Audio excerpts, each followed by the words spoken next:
এখন কথা সত্যি কি জানেন? মেয়েদের কাছে স্বামীদের এখন আর কোনো মূল্যই নেই। কারণ ওই দিন আর নাই যে এটা ভাববো যে স্বামীর পায়ের নিচে স্ত্রীর বেহেশত। ঠিক আছে? এই জিনিসটা এখন আর কেউ মানে না। আগে যুগের মানুষের এটা মানতো যে স্বামীর পায়ের নিচে স্ত্রীর বেহেশত। এখন উল্টাইয়া দিছে। এখন স্বামীরে বা পুরুষরাই ভাবে যে মেয়েদের পায়ের নিচেই স্বামীদের বেহেশত।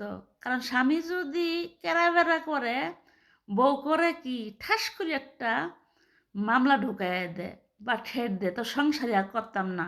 এভাবে দেখেন গা, মনে করেন একশোর মধ্যে ৮০ ভাগ মেয়েরাই এই ঠেটটাই দিয়েছে, মানে দিয়ে দেয় স্বামীদের আগে ভাগে। কারণ মেয়েরা ভয় পাতো স্বামীদেরকে, এখন স্বামীর ভয় পা মেয়েদেরকে।